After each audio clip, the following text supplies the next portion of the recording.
my dad yelled in my face. "Did you take $15,000 from the safe?" Mom added. "We saw him near it." The safe was never a secret. It sat behind the winter coats in the front hall closet, bolted to the studs, half hidden by a row of puffy jackets and my mom's long beige trench. If you didn't live in our house, you'd never find it. If you did live in our house, you couldn't avoid knowing it was there, because my dad reminded us. Not directly. He didn't say, "The safe is behind the coats." He didn't need to. He'd tap the keypad with the side of his knuckle when he was showing off the closet to guests. He'd say things like, "We're old school, cash on hand." You never know. He'd laugh like it was a charming quirk, not a warning. My name is Erin. I'm 26. I'm the quiet one in my family, not shy, not afraid. I just learned early that words didn't help in our house unless they were the right words said in the right tone, to the right person. My dad, Frank, runs on tone. Loud means truthful to him. Certainty is his favorite proof. If he says something hard enough, it becomes a fact in the room. My mom, Denise, runs on consensus. She doesn't like conflict, but she likes alignment even more. She'll back the strongest voice in the moment, then later claim she just wanted peace. She smiles while she does it, like she's smoothing a bedspread. And then there was my older brother Caleb, 32, polished, always in some version of a blazer, even when it's just family. Caleb had a way of being the main character without asking permission. He didn't work hard to be liked. He worked hard to be admired. I'd moved back home 3 months earlier for what I told people was temporary. My lease had ended. My company had shifted to remote work. I'd just gotten out of a relationship that didn't end dramatically, just quietly, like someone shutting a door without slamming it. My parents offered the spare room, called it family supporting family, and I accepted because it was practical. "Save money," my dad said. "Get ahead." What he meant was, be available, be present, be useful. The first week I was home, my dad asked me to sit with him at the kitchen table and go over the household budget. He slid his tablet toward me like he was doing me a favor. "You're good with numbers," he said. "You can help your mother." My mom was standing at the sink rinsing dishes that were already clean. She didn't turn around, but I saw her shoulders tighten. I was good with numbers. That's why my job existed. But my dad didn't want help. He wanted oversight. He wanted a witness to the story he told himself about being the only responsible adult in the house. He'd point at a line item and say, "See that? That's what kills people. One little subscription, then another, then you're upside down." It didn't matter that the little subscription was my mom's medication delivery service. It didn't matter that he spent more than that on golf balls he lost in a pond every Sunday. I listened, nodded when nodding was useful, and asked clarifying questions without sounding skeptical. My mom's eyes met mine once, then dropped back to the faucet. That look said, "Don't make this worse." So I didn't. That was the rhythm in our house. Keep things from getting worse. Caleb came around on weekends, usually Sunday afternoons, because my dad would grill something and Caleb liked being seen showing up. He'd arrive in a clean SUV with tinted windows and a confident smile that always felt like it belonged to a different life. He'd slap my dad on the back. "Smells amazing." "You still got it, old man." He'd kiss my mom's cheek. "Mom, you look good. You must be doing something right." And then he'd look at me like he was checking whether I'd been watered. "Hey," he'd say. How's the sabbatical?" "I'm working," I'd answer. "From your childhood bedroom," he'd say, laughing. "Must be nice." It was always framed as a joke. That was how Caleb did things. If you reacted, you were sensitive. If you didn't, he'd push further, because he enjoyed the silence as proof that he could. My dad loved it. He'd laugh loud, shoulders shaking, like Caleb was performing for him. "Your brother's got ambition," my dad would say, almost to the air. "That's what makes a man." Sometimes, when Caleb thought my mom wasn't listening, he'd slide comments in quieter, like secrets. "You know Dad thinks you're drifting, right?" he told me once in the hallway, the smell of charcoal still clinging to his clothes. He doesn't say it, but... "You know..." "I'm not drifting," I said. Caleb shrugged. "Just telling you what people are saying." People meant him. People meant the version of the family conversation he was building. A week before the accusation, I noticed my dad was in a better mood than usual. He whistled in the mornings. He kept his phone face down on the counter like he didn't want anyone to see it light up. He even offered to make coffee. That kind of cheer in our house meant one of two things. He'd won something, or he was about to ask for something. It turned out to be both. Friday evening, he called me into the living room. My mom was already on the couch, hands folded tightly in her lap. Caleb was there too, which was odd for a Friday. He sat in the armchair like it was his house, one ankle resting on his knee, looking relaxed. The TV was off.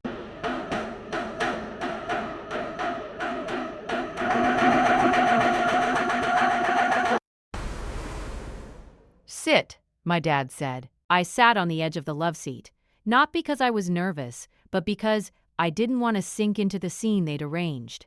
My dad stood near the fireplace, arms crossed. He didn't look at me right away. He looked at the mantel, then at Caleb, then finally at me. "We have a situation," he said. My mom's eyes were shiny, not with tears, but with that anxious brightness she got when she'd already agreed to something she didn't fully understand.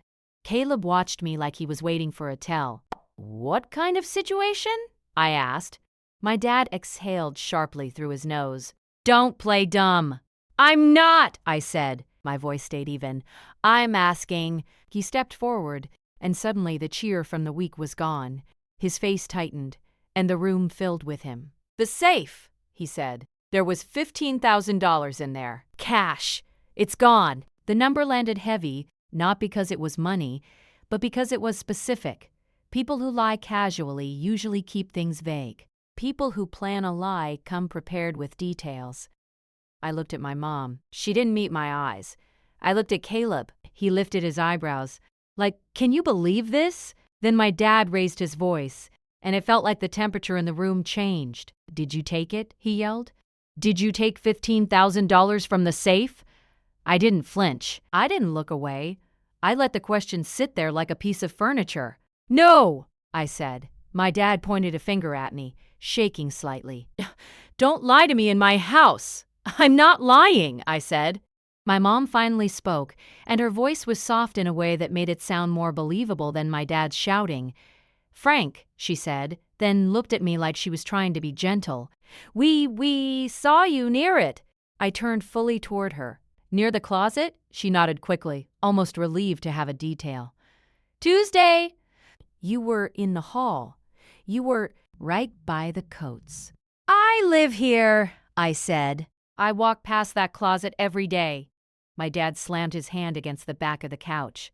It made my mom jump. "Don't get smart," he snapped. "You think we're stupid? You think we don't notice things?" Caleb leaned forward slightly, elbows on his knees. His tone was calm, which made it worse. "Aaron," he said, like he was mediating, "if you needed money, you could have asked. Dad would have helped you." That was an absurd statement. My dad didn't help without collecting interest in humiliation. I didn't correct Caleb. I didn't argue. I let him talk. My dad paced a step, then stopped. "You've been off," he said. "Working from home, always on that laptop. You got your little job, but we don't know what you're doing. And suddenly money goes missing." He said little job, like he was spitting out a seed. My mom's hands twisted together. "It's not like we want to believe it," she said, voice trembling, "but we're just trying to understand. The safe code hasn't changed. Only family knows it." That was true. Only family knew it. Which meant the accusation was also a confession. It could be any of them. I kept my face neutral. "I didn't say that." "Not yet." Instead, I asked, "When was the last time you saw the money?" My dad blinked like he didn't expect a question. "Last week," he said. "What day?" He glanced at Caleb. Caleb answered smoothly. "Sunday. After dinner, Dad showed me something in there." My dad nodded fast. "Yeah."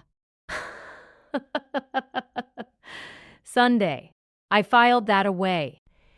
"And when did you notice it was missing?" My dad opened his mouth, closed it, then said, "Today, this afternoon." "So between Sunday night and Friday afternoon," I said, "it went missing." "Don't do that," my dad snapped. "Don't turn this into some courtroom nonsense." "It's not nonsense," I said. "You said money is missing. I'm asking for the timeline." Caleb gave a small smile like I'd stepped into a trap. "You're being very clinical," he said. "I am," I replied, because I didn't take it. My dad's face reddened. "So who did?" he demanded. I didn't answer. Not because I didn't have thoughts, but because answering was the reaction they wanted. They wanted me to accuse. To make it messy, to make it emotional, to make it about my tone, not the truth. My mom's voice cracked. "Erin, please," she said. "Just if it was a mistake?" "It wasn't a mistake," I said calmly, "and it wasn't me." My dad took a step toward me, looming. "You think you can look me in the eye and deny it, after everything we've done for you?" There it was, the price tag, the ledger of favors. I stood up slowly, not abruptly. I kept my hands visible at my sides. "I'm going to say this once," I said. "I did not take your money." My dad's jaw worked like he was chewing anger. "Then prove it," he barked. I nodded once. "Okay." They all seemed to pause at that. My dad expected me to fight. Caleb expected me to crack. My mom expected me to apologize just to keep the peace. Instead, I walked toward the hallway without rushing. "Where are you going?" my dad shouted after me. "To my room," I said. "To get my laptop." Caleb stood suddenly alert. "Why?" "Because," I said, still calm, "if you're going to accuse me of stealing $15,000, I'm going to handle it the right way." I didn't say more. I didn't explain what I meant by right way. I didn't offer comfort or anger. I went upstairs, closed my bedroom door gently, and sat at my desk. Then I opened a new note on my computer and typed one line at the top: "Safe cash, $15,000. Accusation Friday, October 13th, 7:42 p.m. I stared at that line for a moment, listening to the muffled voices downstairs. My dad still loud, Caleb's smooth interruptions, my mom's quiet pleading. I didn't go back down right away. I kept typing. Timeline, names. Exact words I could remember. And when I finished that, I opened my email and started searching for the last time my dad had mentioned cash in writing. Because I already understood something they didn't.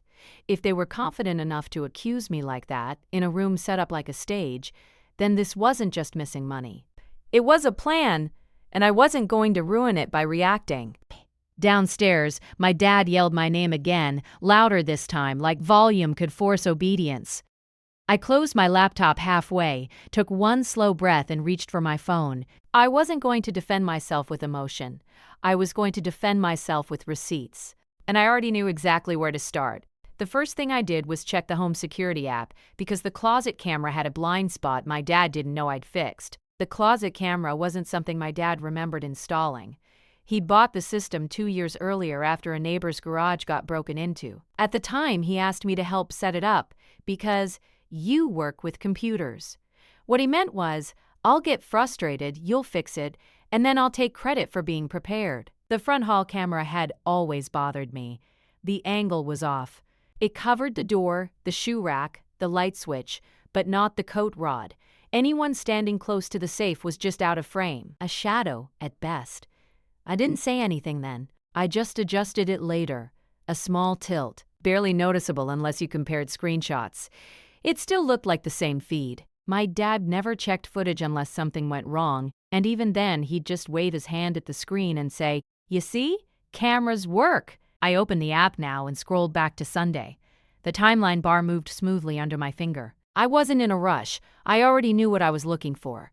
Confirmation, not discovery. Sunday evening, 7:18 p.m., my parents in the kitchen. My dad gesturing with a beer. My mom moving plates.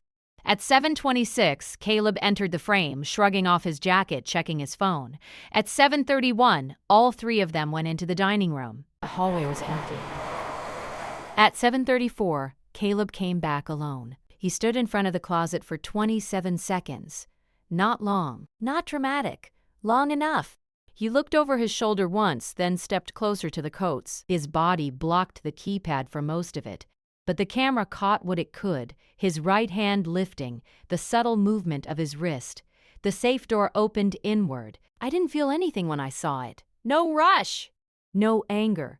Just confirmation clicking into place like a puzzle piece that had been waiting. I scrubbed forward. At 7:36, Caleb closed the safe. At 7:38, he left the hallway carrying nothing visible, hands relaxed, posture unchanged.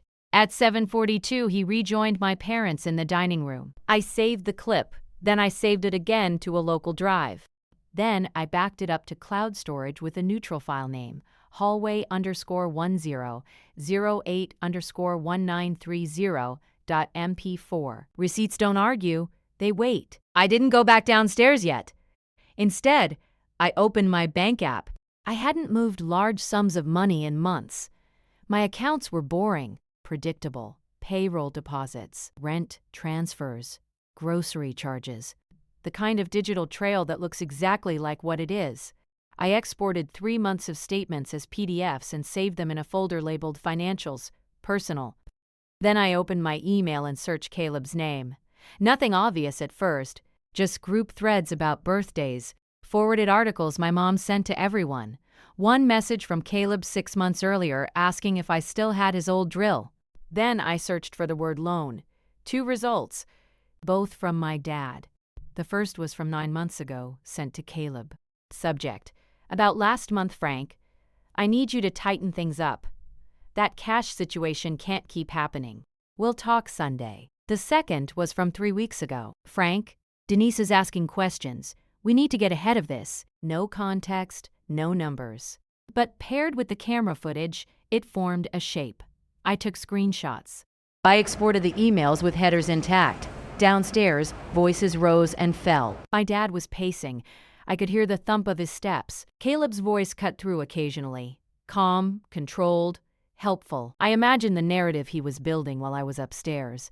Aaron's struggling. He's embarrassed. He won't admit it. My mom would nod. My dad would fill in the rest. I waited. After a while, my phone buzzed. A text from my mom. Can you please come down? We need to talk like a family. I didn't respond. Instead, I opened the security app again and checked the rest of the week. Monday, no activity near the safe. Tuesday, my mom passed the closet twice with laundry. Wednesday, my dad stood in front of it for less than 10 seconds, just long enough to grab a jacket. Thursday, nothing. Friday afternoon, today, at 3:12 p.m., my dad opened the safe. He froze. The footage showed it clearly. The pause, the lean in. The moment his shoulders dropped. At 3:14, he closed it. At 3:16, he called Caleb. I didn't need audio to know that call. I saved that clip too. Then I did something else. Something quieter. I opened a spreadsheet and started a timeline. Sunday, 7:34 p.m., Caleb alone at safe. Video evidence. Sunday, 7:42 p.m., Caleb rejoins family. Friday, 3:12 p.m., Frank opens safe. Discovers cash missing. Friday, 3:16 p.m. Frank calls Caleb. Phone log pending. I checked my dad's phone records later that night. Family plan, shared account. He never thought about that, but not yet. I heard footsteps on the stairs. A knock on my door. Firm, controlled. Open up, my dad said. I stood, walked over, and opened it halfway. His face was tight, not explosive. Focused. You going to hide up here? He asked. No, I said. I'm working. On what? He demanded. Understanding what's happening, I replied. He scoffed. You think this is a game? No, I said. I think it's serious. That seemed to throw him off slightly. He didn't like when I matched his tone without mirroring his emotion. Caleb's trying to help you, he said. Your mother's beside herself. If you've got something to say it. I will, I said. When? He snapped. When I'm ready.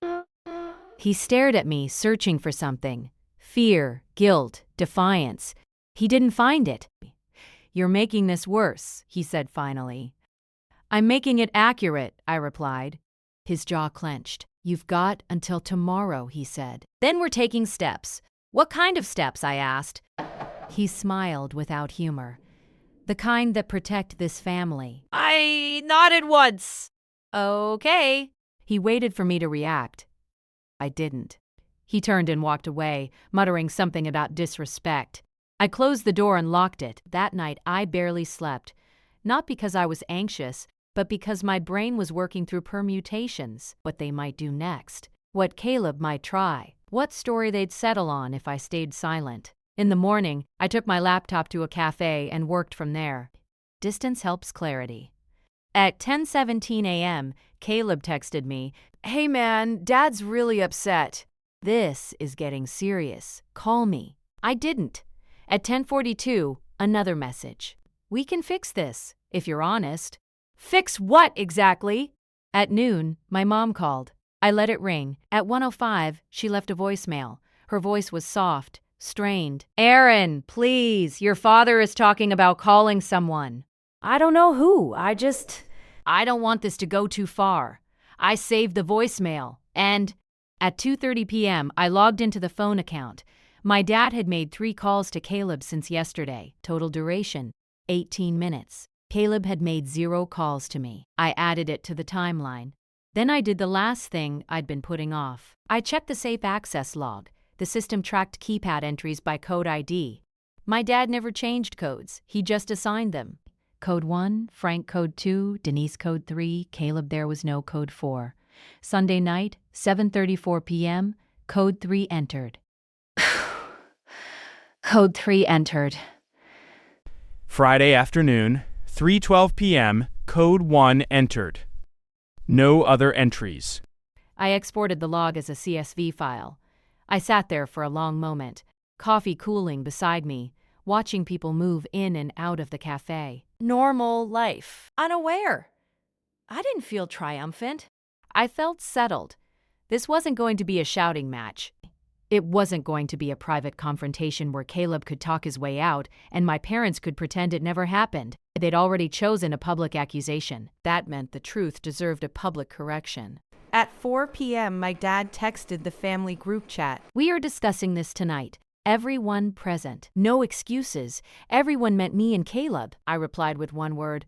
"Understood." Then I created a new folder. Safe, complete record. Inside it, I placed the video, the access log, the emails, the call history, the voicemail, my bank statements, and the timeline document. I renamed the folder once more carefully this time. Safe, ready, and for the first time since the accusation, I allowed myself to think one step ahead. Because my dad wasn't just planning a family discussion, he was planning to make an example of me. What he didn't know, what none of them knew, was that tomorrow night's discussion wasn't going to happen in the living room. It was going to happen at my uncle's retirement dinner, with 30 people there, and a projector already set up. That was when I realized I had everything I needed, including the one receipt Caleb would never be able to explain. My uncle's retirement dinner had been planned for weeks. 70 people were invited, extended family, a few old coworkers, church friends, neighbors who'd known him since the 80s. It was being held in the private event room at a local Italian restaurant my dad loved because the owner greeted him by name. My dad had insisted we all attend. "Family shows up," he said. "That's what people notice." People, always people. The day of the dinner, my dad acted like nothing was wrong. He shaved twice.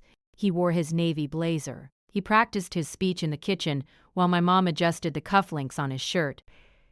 Caleb arrived early, like he always did when he wanted to look responsible. He shook my uncle's hand a little too firmly, complimented the room, asked the server about the wine selection. He didn't look at me when I walked in. I noticed everything. The projector screen was already lowered at the front of the room. A small podium stood beside it. The restaurant manager tested the audio, tapping the microphone twice. "Slides ready?" she asked my dad. "All set," my dad said, smiling. "Just a few photos." Nothing fancy. That was true. He had a short slideshow, pictures from my uncle's early years at work, a few group shots from holidays. I'd seen it on his laptop 2 nights earlier when he'd asked me to check the formatting. I'd made a copy then. I sat at a round table near the middle, not too close, not too far. My mom sat across from me. She kept touching her napkin like she was worried it might disappear. Caleb sat 2 tables away, surrounded by cousins, telling a story with his hands. He laughed easily, confident, untouched. My dad stood near the bar, holding court. "Aaron," he called out, a little too loudly. "You good?" "I'm good," I said. He nodded, satisfied. He thought he'd regained control. Dinner progressed in stages, appetizers, salads, the low hum of conversation. people catching up, comparing notes on kids and jobs and houses. I spoke when spoken to, listened more than I talked. I didn't avoid anyone, I didn't seek anyone out. At one point, my aunt leaned in and whispered, "Your father seems tense. Everything okay?" "He's giving a speech," I said. "He's always like this before speeches." She smiled, relieved. Halfway through the main course, my dad tapped his glass. The room quieted. He walked to the podium, straightened the microphone, and smiled broadly. "Thank you all for coming," he began. "It really means a lot to see so many familiar faces."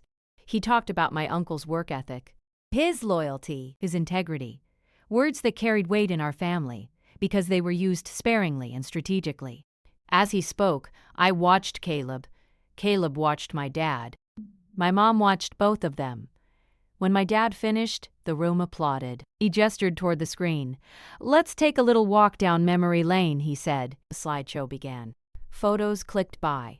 Laughter rose at the right moments. Nostalgia did its job. I didn't move.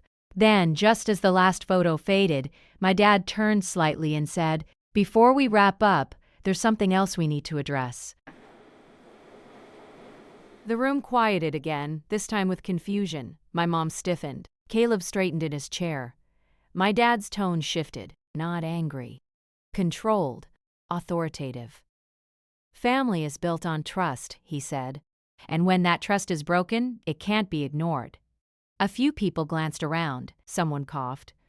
"This week," my dad continued, "we discovered a serious issue involving money from our home." My mom's hand flew to her mouth. Caleb's eyes flipped toward me for the first time that night. My dad looked directly at me. I met his gaze without changing my expression. "We were shocked," he said, "hurt, and we tried to handle it privately. But sometimes accountability needs light." That was the moment he thought he was exposing me. I stood. Not abruptly, not dramatically. Chairs scraped anyway. Heads turned. "Aaron," my dad said sharply. "Sit down." I didn't. "I think this is the right time," I said calmly, my voice carrying without effort, "since we're talking about trust." The room went still. My uncle looked between us, confused. "Frank?" he said. My dad's face darkened. "This is not appropriate." "It is," I said, "because you chose to make it public." I walked toward the podium. The restaurant manager took a step forward, uncertain. I held up a hand. "It's okay," I said. "I won't take long." My dad moved to block me. Caleb stood too, quickly. "Aaron, don't do this." I looked at him for the first time all evening. "Sit down," I said, not loud, not angry. He froze. Something in my tone landed. He sat. I reached the podium and gently moved my dad's laptop aside. I placed mine down and connected the HDMI cable. The projector flickered. My dad leaned in close, his voice low and furious. "You're embarrassing yourself." "No," I said quietly. "I'm correcting the record." The screen lit up. A paused video frame appeared. The front hall closet. The coats. The timestamp. Sunday, October 8th, 7:34 p.m. Murmurs rippled through the room. I pressed play. No sound. "Just movement!" Caleb, alone in the hallway. 7 seconds passed in silence, long enough for everyone to understand what they were seeing. The safe door opened. Someone gasped. I paused the video. "This is the hallway camera from my parents' house," I said. "It records motion, time-stamped." I clicked to the next slide. A screenshot of the access log. Code 3, 7:34 p.m. I didn't say whose code it was. I didn't need to. I clicked again. An email screenshot, my dad's name at the top. "We need to get ahead of this." The room was completely silent now. My mom stared at the screen like she was seeing a foreign language. My dad's face had gone pale. Caleb stood again, too fast. "This is out of context," he said. "You don't know." I held up a hand. "Let me finish," I said. He stopped. I advanced to the final slide. A still image from Friday afternoon. My dad opening the safe. Timestamp, 3:12 p.m., then the call log. 3:16 p.m. Outgoing call to Caleb. 6 minutes I turned back to the room. I was accused of taking $15,000, I said, publicly, loudly, without evidence. I looked at my dad, so I gathered some. My dad's mouth opened, closed. My uncle stood slowly. Frank, he said, "What is this?" My dad looked around the room. At the faces, at the witnesses, at the witnesses. Add the truth he hadn't planned for? "This isn't over," Caleb said, his voice tight. I met his eyes. "It is," I said, and then I stepped back from the podium. I didn't add commentary. I didn't explain motives. I didn't speculate. I let the silence do the work. Behind me, the projector hummed softly. Frozen on a frame Caleb couldn't escape. And that was when my mom finally stood. Her chair scraped loudly against the floor. Her voice, when she spoke, was barely recognizable. "Caleb," she said, "tell me you didn't." He didn't answer. He couldn't, because everyone was watching. And the next words spoken in that room weren't mine. They were hers. My mom's question hung in the air longer than anything else had that night. "Caleb," she said again, quieter this time, "tell me you didn't." He opened his mouth, closed it, looked at my dad. My dad finally found his voice. "This is a misunderstanding," he said quickly. "Everyone, please, let's not jump to conclusions." No one moved. My uncle stepped forward, his expression calm but firm in a way I'd rarely seen. "Frank," he said, "you accused your son, publicly. Now there's video, logs, and emails. This isn't something you brush aside." The restaurant manager hovered near the door, unsure whether to intervene. Guests stayed seated, plates forgotten. Caleb exhaled sharply and tried again. "I was just checking the safe," he said. "Dad asked me to." My mom turned toward my dad, eyes wide. "Did you?" My dad hesitated. "Just long enough." "No," he said. "Of course not." That hesitation mattered more than his answer. I didn't say anything. I stood off to the side of the podium, hands relaxed, letting the conversation move without me steering it. One of my cousins spoke up. "Why would you need to check the safe alone?" Another added, "And why not say that earlier?" Caleb's composure cracked slightly. His shoulders tightened. "I didn't think it mattered," he said. "I was going to put it back." "How much?" my uncle asked. Caleb didn't respond. My mom's face changed then. Not dramatically, not with tears. Something quieter, a recalibration. She looked at me for the first time since I'd started speaking. "Aaron," she said, "you didn't take anything?" "No," I said. "I never did." She nodded once. Just once. Then she turned back to Caleb. "How long?" she asked him. He laughed weakly. "This is ridiculous." My dad raised his voice, trying to reclaim the room. "Enough." "This is family business. We'll handle it privately." My uncle shook his head. "You made it public." "That settled it." The restaurant manager cleared her throat. "Sir," she said to my dad, "we're going to need to pause the event until this is resolved." My dad looked around, searching for support. He didn't find it. Caleb grabbed his jacket. "I'm leaving," he said. My mom didn't stop him. He walked out without another word. The room exhaled collectively. My dad stood there, smaller somehow. He didn't look at me. "I think the night's done," my uncle said. "Thank you all for coming." People began to stand, murmuring quietly. Some offered my mom hugs. A few gave me nods, acknowledgement, not celebration. I packed up my laptop without rush. My mom approached me near the exit. "I didn't know," she said. "I swear." "I know," I said. It was true, she hadn't known. But she'd believed. That mattered. "What happens now?" she asked. "That's up to you," I said. My dad walked past us without speaking. That was the last time I stayed in that house. I moved out 2 days later, quietly. I didn't argue about it. I didn't announce it. I packed my car in the early morning and left my key on the kitchen counter. My dad didn't stop me. Caleb tried to call once. I didn't answer. The money was returned a week later, $15,000 deposited in full. No apology attached. My parents didn't ask me to come back. Instead, they asked for time. I gave it to them. Months passed. Family gatherings became smaller, more careful. Caleb stopped attending. When his name came up, conversations changed direction. My dad stopped talking about integrity. My mom started asking more questions. As for me, I rented a small apartment near work. I focused on my life, my routines, things that didn't require permission. I didn't feel victorious. I felt lighter. Boundaries do that. I still speak to my parents, carefully, on my terms. And every now and then, when my dad tells a story a little too loudly, I notice how people listen differently now. Truth has a way of changing rooms. I didn't raise my voice. I didn't call anyone names. I didn't take revenge. I waited. And that was enough.